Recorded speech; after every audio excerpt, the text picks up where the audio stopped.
चलिए यहाँ देखिए, मनुष्य में श्वसन, मनुष्य में श्वसन।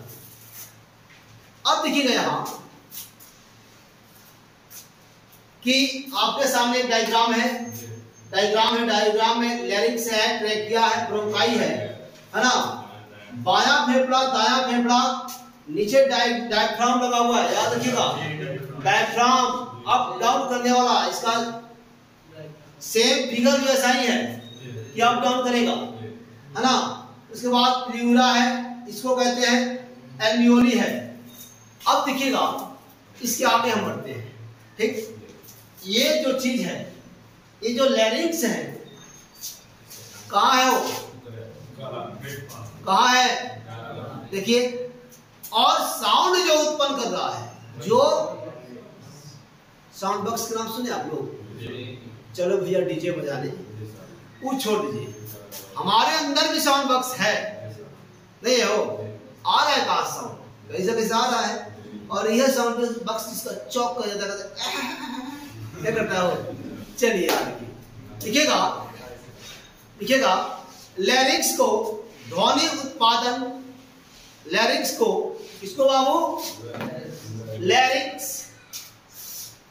को ध्वनि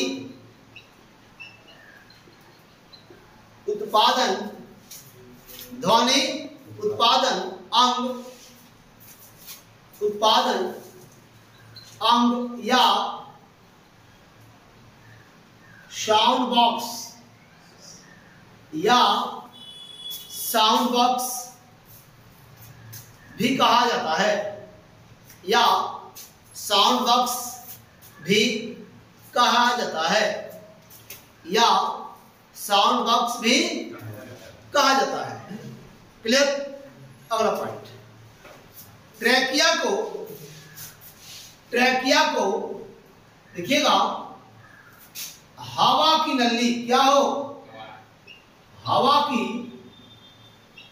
नली, ट्रैकिया को हवा की नली कहते हैं, ट्रैकिया को हवा की नली कहते हैं। अब यहां देखिएगा बोर्ड पर, आप इधर देखिएगा कि ट्रैकिया को हवा की नली कहते हैं, जो दो भागों में बढ़ती है। कितने भागों में? दो भागों में जहां बढ़ती है उसे कहते हैं क्या, ब्रोंकाई। क्या कहते हैं वो? ब्रोंकाई कहते हैं। कोई दिक्कत? देखिएगा आगे, ट्रैकिया को हवा की नली कहते हैं, जो दो भागों में बढ़कर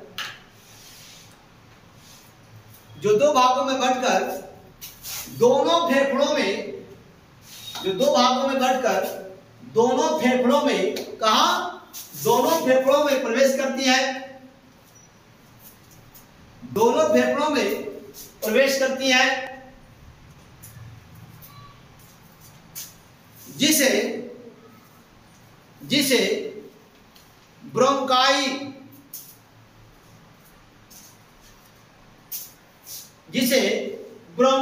कहते हैं। क्या कहते हो? जिसे ब्रोंकाई कहते हैं। अब एक चीज देखिएगा, एक बीमारी है जिसका नाम है ब्रोंकाइटिस।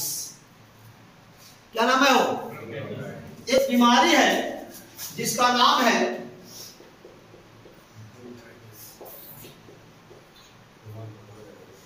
ब्रोंकाइटिस। क्या नाम है? ब्रोंकाइटिस।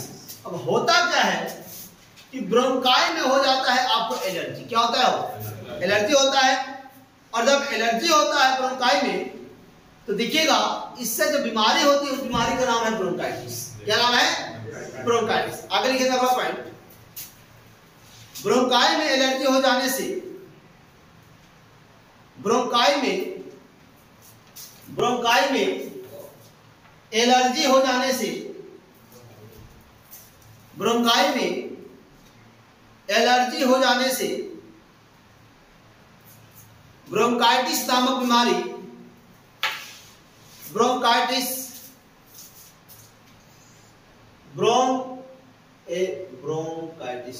आधा न रहेगा, ब्रोंकाइटिस नामक बीमारी होती है, ब्रोंकाइटिस नामक बीमारी होती है। अगला, अब यहां देखिएगा फेफड़ा एक आवरण से घिरा हुआ है। फेफड़ा एक आवरण से घिरा हुआ है जिसे कहते हैं क्या हो, प्लीउरा। प्लीउरा याद रखिएगा, ए सुन लीजिए। फेफड़ा फेफड़ा जब भी आप देखते हैं तो उसको देखते हैं कि एक आवरण से घिरा हुआ है। किससे घिरा है, एक आवरण से घिरा हुआ है, उसे कहते हैं क्या, प्लीउरा। आगे लिखेंगे, फेफड़ा एक आवरण से घिरा होता है। फेफड़ा एक आवरण से घिरा होता है जिसे जिसे प्लीउरा क्या कहते हो, जिसे प्लीउरा कहते हैं। क्या कहते हैं, प्लीउरा कहते हैं।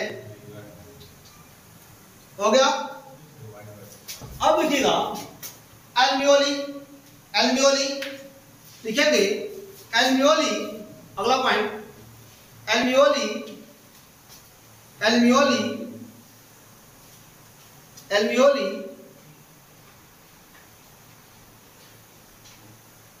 सूक्ष्म छिद्र है।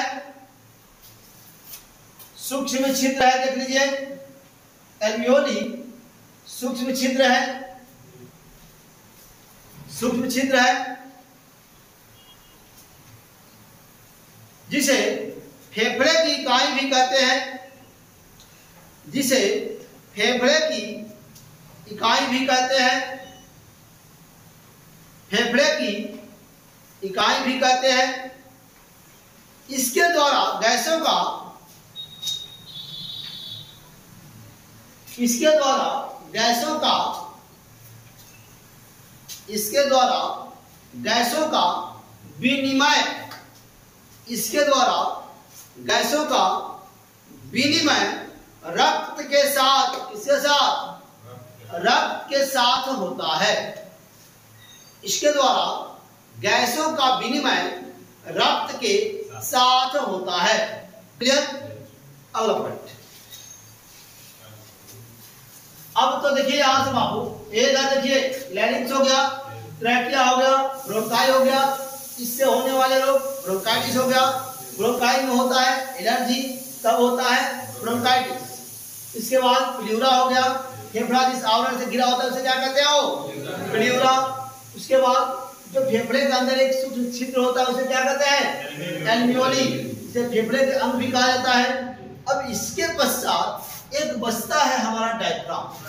क्या बचता है, डायफ्राम बचता है। आगे लिखेंगे डायफ्राम, अगला पॉइंट, डायफ्राम लचीला संरचना है।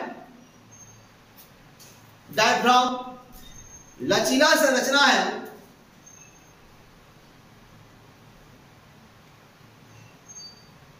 जब यह ऊपर जाता है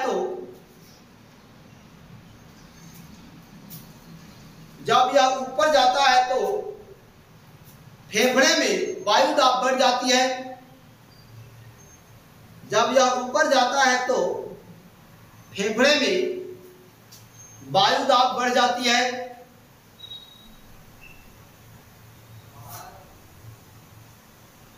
जिसे सांस छोड़ते हैं।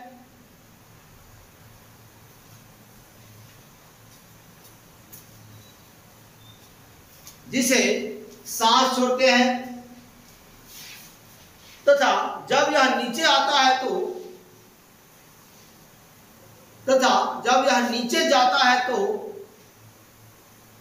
यह नीचे जाता है तो सांस लेते हैं। तो डायफ्राम देख लिए, डायफ्राम ऊपर आएगा, वायु दाब बढ़ेगा, डायफ्राम नीचे जाएगा, सांस लेंगे। अर्थात हम जो श्वसन क्रिया करते हैं, क्या करते हैं हम जो श्वसन क्रिया करते हैं उसमें डायफ्राम बहुत उपयोगी होता है, ना होता है वो। और ऊपर जाकर डायफ्राम फंस जाए, रुक जाए, क्या बात। अब चलिए कहाँ, चांद के पार चले, नहीं आगे लिखिएगा। फेफड़ा के कार्य,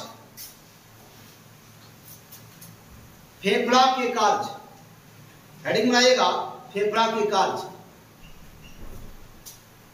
हो गया। चलिए लिखिएगा, यह रक्त का शुद्धिकरण करता है, यह रक्त का शुद्धिकरण करता है, यह रक्त का शुद्धिकरण करता है। क्या करता है जी? शुद्धिकरण करता है। या गैसों का विनिमय करता है।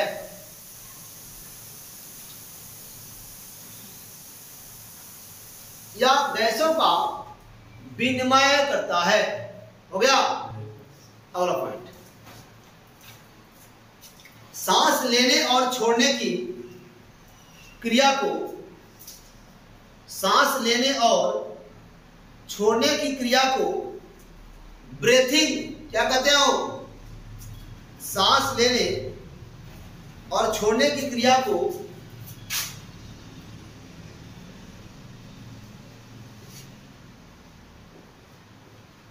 सांस लेने और छोड़ने की क्रिया को ब्रेथिंग क्या कहते हैं? ब्रेथिंग कहते हैं। ब्रेथिंग कहते हैं। हो गया। चलिए अगला पॉइंट, यह 2 चरणों में पूरा होता है। यह 2 चरणों में पूरा होता है। हो गया। ब्रीथिंग कितने चरणों में पूरा होता है जी? यह 2 चरणों में पूरा होता है। लिखिएगा, पहला लिखिएगा इंस्पिरेशन, इंस्पिरेशन,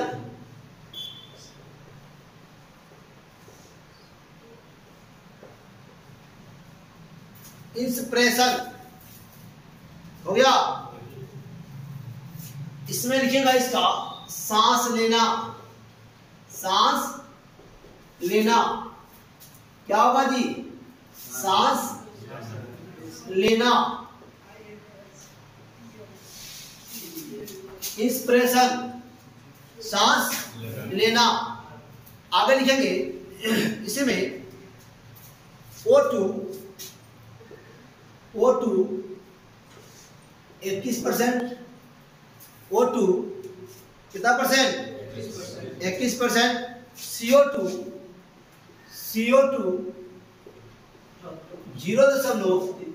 0.03%। इतना मारेंगे ना, सोच ले। 0.03%। हो गया। अब दूसरा पॉइंट लिखिएगा इसका, एक्सप्रेशन। एक तो आपने लिखा इंस्पिरेशन, दूसरा लिखेगा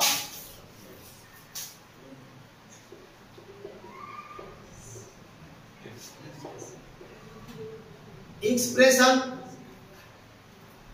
हो गया।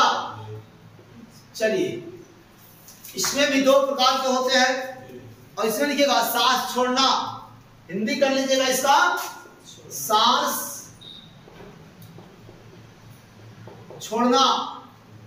हो गया। लिखिएगा O2 16%। कितना परसेंट छोड़ते हो? O2 16%।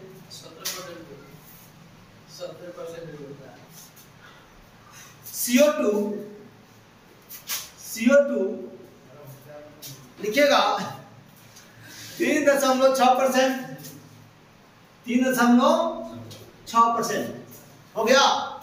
अब यहां समझिए, एक चीज देखिए, आप जब भी आप ऑथेंटिक बुक पढ़ते हैं, ओरिजिनल किताब पढ़ते हैं, उसमें और बाकी में अंतर होता है, वाइब्रेशन मिलता है।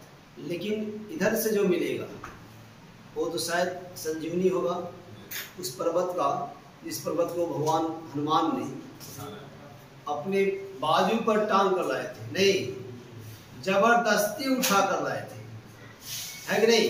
वैसा होगा।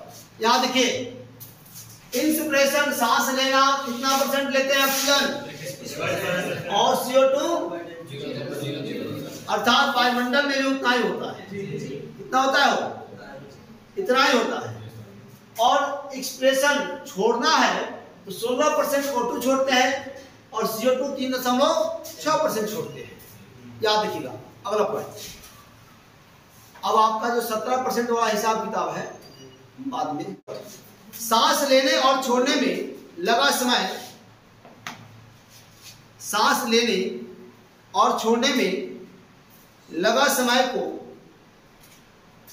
श्वसन दर कहते हैं। श्वसन दर कहते हैं। सांस लेने और छोड़ने में लगा समय को श्वसन दर कहते हैं। क्या कहते हैं जी? श्वसन दर कहते हैं। अगला पॉइंट, वयस्क में श्वसन दर का मान, वयस्क में, वयस्क होने की उम्र सीमा 18 वर्ष, याद रखिएगा। वयस्क में श्वसन दर का मान 16 से 18 बार प्रति मिनट, 16 से 18 बार प्रति मिनट होता है। अगला, नवजात में श्वसन दर का मान, नवजात में, नवजात किसे कहते हैं? नवजात शिशु को। नवजात में श्वसन दर का मान 29 से 32, 29 से 32 बार प्रति मिनट है। 29 से 32 बार प्रति मिनट है। अगला, ऊंचाई पर जाने से, तापमान बढ़ने से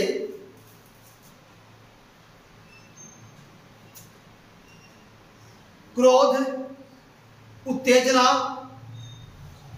क्रोध, उत्तेजना, डर की अवस्था में, डर की अवस्था में श्वसन दर का मान बढ़ जाता है। डर की अवस्था में श्वसन दर का मान बढ़ जाता है। श्वसन दर का मान क्या होता है जी? बढ़ जाता है। आ रहा है कुछ समझ पर? ऊंचाई पर जाते हैं, डर होता है, नहीं हो, या फिर लेवल घटता है, श्वसन तेजी से होने लगता है पहाड़ों पर चढ़ते वक्त, या तापमान बढ़ने से अधिक धूप पे चलते हैं तब भी देखिएगा हांफना शुरू कर देते हैं, डर हो जाती है। उसके बाद में हम अपने घर में सोए हो और रात में एक दिन बोले थे ना हो कि आप अपने घर में सोए हो और आपकी चारपाई को उठा कर ले जाकर स्मशान घाट में रख दी जाए और रात के 12 बजे आपका नींद खुले। नहीं, जब आप आंख खोले तो देखें कि हम वहां सोए हैं जहां श्मशान है। तो स्थिति सोचिए कि आपके अंदर आपका जो श्वसन दर होगा वो क्या हो जाएगा? या तो एकदम से शांत हो जाएगा, क्या होगा? एकदम से शांत हो जाएगा, इतना बढ़ेगा कि पूछिए नहीं, है कि नहीं? तो डर, गुस्सा, क्रोध, उस परिस्थिति में आपका जो श्वसन दर होता है वो लगातार बढ़ जाता है। अगला पॉइंट, नींद की अवस्था में मान बढ़ जाता है। ये बाबू सुना हो, मान बढ़े का मतलब अगर लेवल ज्ञात कर दे लगभग। अब तू कितना खिसियाता है हमरा पता छे, बोलो ना, तू नहीं जानता है। अरे हमें पता है कि आपको कितना गुस्सा आएगा हो, उसका कोई पैमाना लगाया, आपके अंदर ट्रांसमीटर फेंक कर दे। चलिए आगे देखिए। नींद की अवस्था में देखिएगा, नींद की अवस्था में श्वसन दर का मान थोड़ा कम हो जाता है। थोड़ा कम हो जाता है, थोड़ा कम हो जाता है। क्या होता है जी? कम हो जाता है। आप कितना हो क्रोध में हो, कितना हो टेंशन में हो, कितना हो आपको मतलब डर हुआ हो, लेकिन जब नींद आ गई तो फिर पूछना है कुछ हो, एकदम आराम से सो रहे हैं, कोई दिक्कत नहीं, लगेगा कि हम कैलाश पर्वत पर भगवान भोले शंकर के साथ सो रहे, नहीं हो। बाबा भोले शंकर ऊपर, हम उनके चरणों में हैं। साथ सोना तो खैर दूर की बात है, चरण मिल जाए तो बाप रे बाप जिंदगी संवर जाएगा, नहीं संवरेगा हो। चलिए लिखिएगा अगला पॉइंट, गोताखोर है। गोताखोर देखिएगा, सुन लीजिए, गोताखोर जब भी गोता लगाता है तो अपने साथ एक सिलेंडर लेकर जाता है। उस सिलेंडर में क्या भरा होता है याद रखिएगा। आइए इसको देखते हैं। गोताखोर, एक प्रश्न दिएगा, प्रश्न है प्रश्न। गोताखोर अपने साथ जाने वाले सिलेंडर में, गोताखोर अपने साथ जाने वाले सिलेंडर में, जाने वाले सिलेंडर में ऑक्सीजन के साथ कौन सा गैस मिलाता है? ऑक्सीजन के साथ कौन सा गैस मिलाता है? कौन सा गैस मिलाता है? हो गया। इसका डायरेक्ट उत्तर कीजिएगा, हीलियम। कौन सा गैस? हीलियम। याद रखिएगा, H प्लस और इसके साथ एक और गैस मिलाता है, उस गैस का नाम है N2। क्या हो? N2 है ना, हीलियम और N2, ये दो गैस ऑक्सीजन के साथ अपने सिलेंडर में मिलाता है, तब गोताखोर उस सिलेंडर को अपने साथ लेकर के समुद्र के नीचे जाता है या फिर जल के नीचे जाता है। अगला पॉइंट, जैसे लिखिएगा इसका जैसे लिखिए एग्जाम्पल, जैसे अधिक गहराई में जाने के लिए, जैसे अधिक गहराई में जाने के लिए हीलियम, अधिक गहराई में जाने के लिए हीलियम, ऑक्सीजन के साथ क्या होगा? हीलियम एवं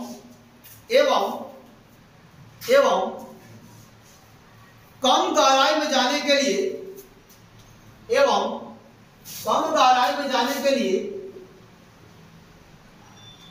नाइट्रोजन,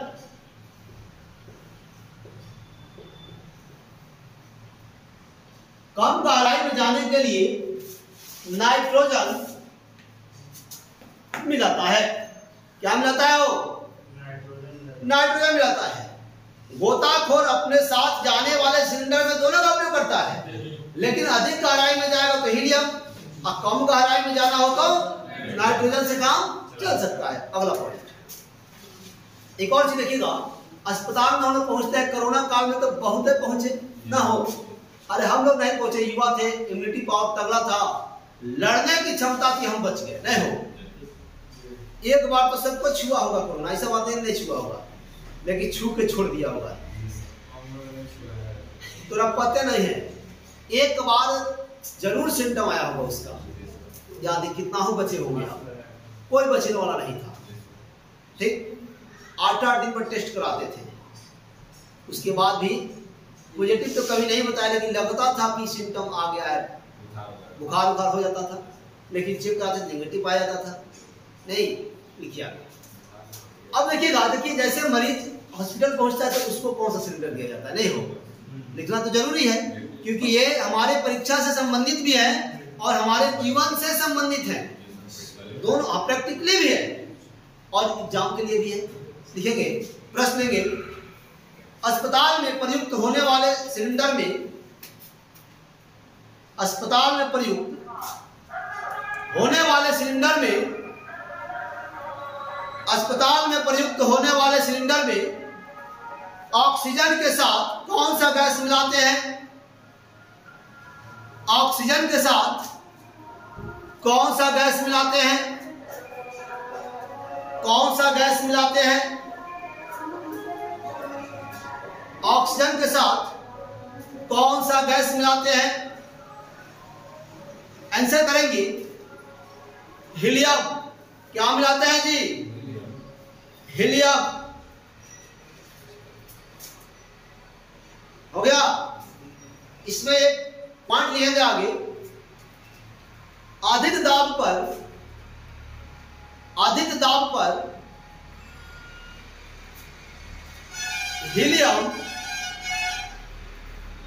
हीलियम और कम दाब पर नाइट्रोजन मिलाते हैं, और कम दाब पर नाइट्रोजन मिलाते हैं। हो गया।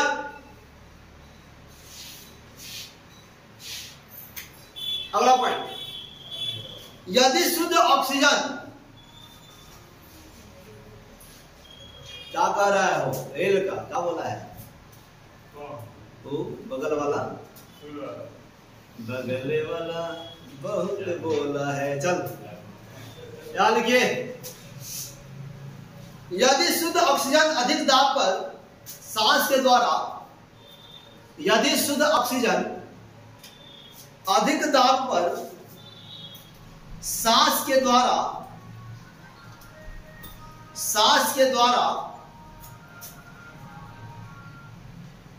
लिया जाए तो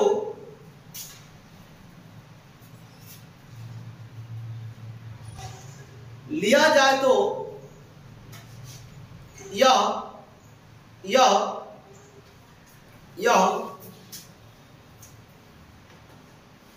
रक्त के हीमोग्लोबिन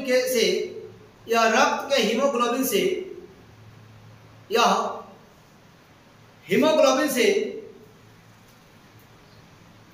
क्रिया नहीं करेगी। यह हीमोग्लोबिन से क्रिया नहीं करेगी, जिसके कारण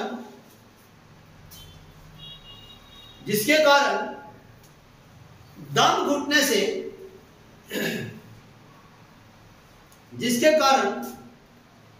घुटने से मृत्यु हो जाएगी।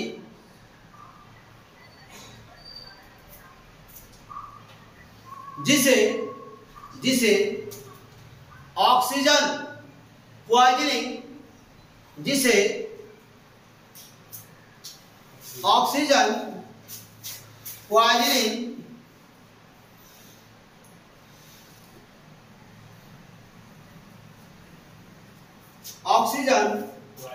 पॉइजनिंग कहते हैं।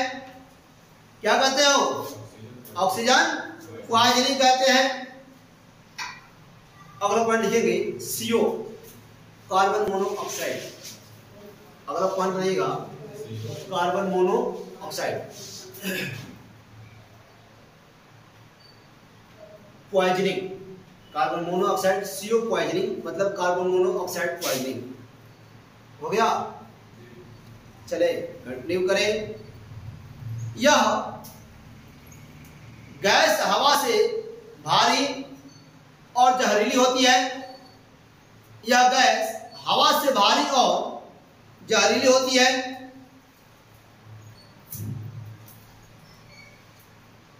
यह रक्त के हीमोग्लोबिन से क्रिया करके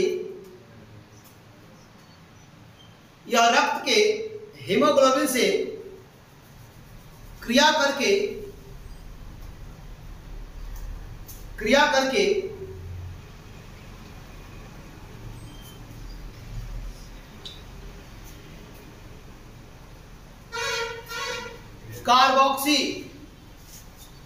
क्रिया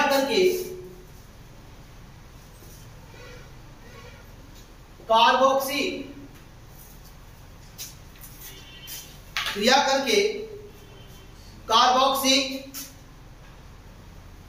हीमोग्लोबिन कार्बोक्सी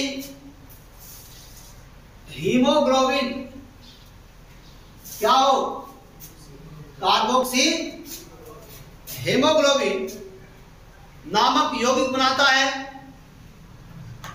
नामक यौगिक बनाता है, यौगिक यौगिक यौगिक बनाता है, जिसके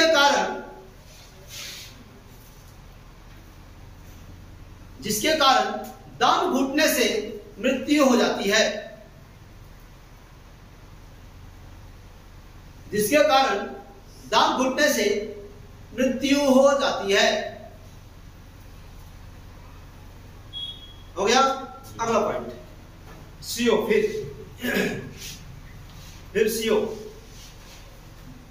देखिएगा, यह गैस भारी होने के कारण, अच्छा एक चीज देखिएगा, सुन लीजिए, जैसे बंद खान, क्या बंद खान, आप लोग न्यूज में पढ़ते होंगे, अगर न्यूज नहीं पढ़ते होंगे, नहीं देखते होंगे तो फिर देखेंगे आगे तो पता चल जाएगा कि जैसे शौचालय साफ करने के लिए मजदूर उसमें उतरते हैं और उनकी मृत्यु हो जाती है। घर की बिल्डिंग बन रही होती है, उसमें शौचालय का टंकी बन गया होता है, मजदूर उतरते हैं उसमें से पटरा पटरी निकालने के लिए, उनकी मृत्यु हो जाती है। समझिएगा, बंद पड़े खान होते हैं, उसमें मजदूर उतरते हैं, उनकी मृत्यु हो जाती है। कारण क्या है भैया? CO। क्या है? CO। अर्थात बंद पड़े खानों में यह जाकर नीचे बैठ जाता है। कारण यह भारी होता है। क्या होता है? भारी होता है। और जब उसमें ज्यादा जहरीले होते हैं, क्या होते हैं? जहरीले। जब उसमें मजदूर उतरते हैं, उनकी मृत्यु हो जाती है। क्लियर? लिखेंगे आगे, यह गैस भारी होने के कारण बंद पड़े खानों में जाकर जमा हो जाती है, बंद पड़े खानों में जाकर जमा हो जाती है,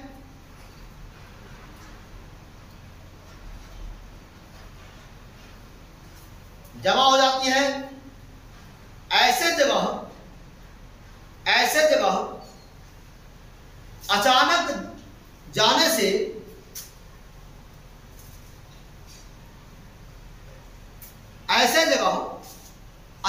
जाने से और दम घुटने से मृत्यु हो जाती है, मृत्यु हो जाती है। ऐसे जगह अचानक जाने से, दम घुटने से मृत्यु हो जाती है। तो दोस्तों, यदि अभी तक हमारे YouTube चैनल श्रेया जी को सब्सक्राइब नहीं किया है तो सब्सक्राइब करें, लाइक करें, बेल आइकन दबाना ना भूलें। जय हिंद, जय भारत, भारत माता की जय।